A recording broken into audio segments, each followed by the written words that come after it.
to another video. Today's topic is perhaps a little bit controversial but super important for those of us who have disabilities and chronic illnesses, and it is: should you use niche dating sites like Single Disabled to meet people, or is that suggesting that those of us with conditions and disabilities should only date those in a similar situation and don't date able-bodied people? Now, that is not the case at all, but there are certain advantages to the site and there are certain reasons why you perhaps won't use the site, and I think both of those are fine, and that's what we're going to cover in today's video.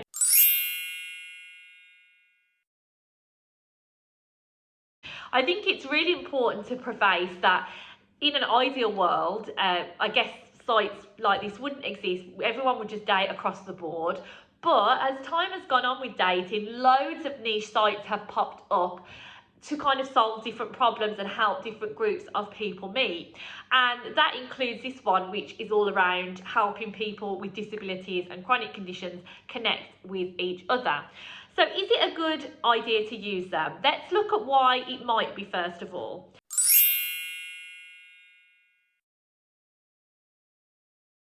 Firstly, I've talked about this in other videos, but they can be a really good way of building confidence and starting dating. Now, you might be watching this and thinking, well, hang on, I've got a condition or a disability and I don't have any confidence issues. And I'm only talking from my experience.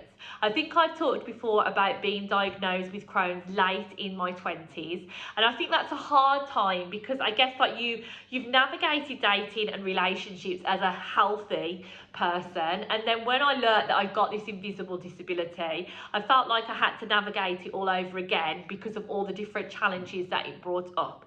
So yeah, I definitely struggled with lack of confidence, and I can understand why people might feel like that, and meeting people who kind of already have those things to consider and kind of have been in your shoes can be a gentle way to kind of build confidence and start dating.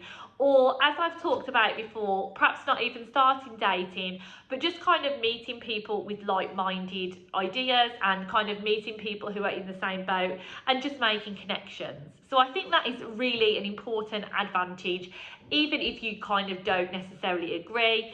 It can be a good way to build connections and make friendships or relationships.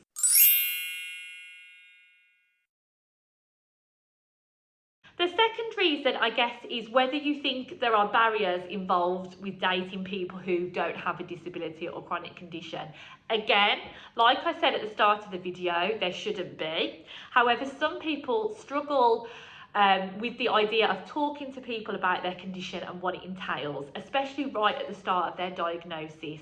So these sites kind of might be a bit of a practice way or a way to kind of explain your condition to somebody who gets it, or perhaps you don't even need to explain it, and you don't need to explain what spoon theory is or what fatigue is, because they're probably likely to know.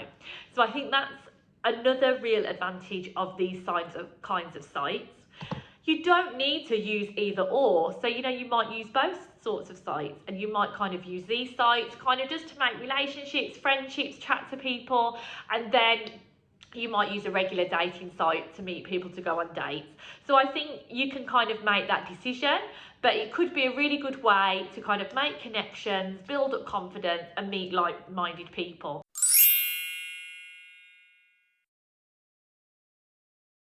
So let's look at why you might not use these sorts of sites then.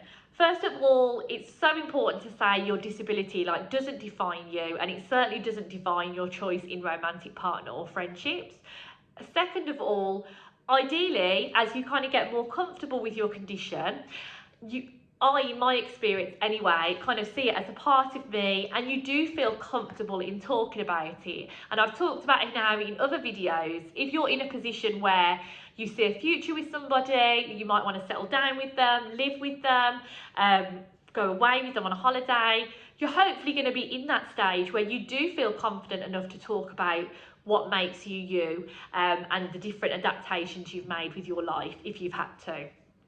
So eventually, kind of as you get more comfortable with your diagnosis, or you kind of build confidence, you might feel as if that it doesn't define you, and you feel confident in using different dating sites. So that might be a reason why you maybe don't use a niche dating site like Single Disabled.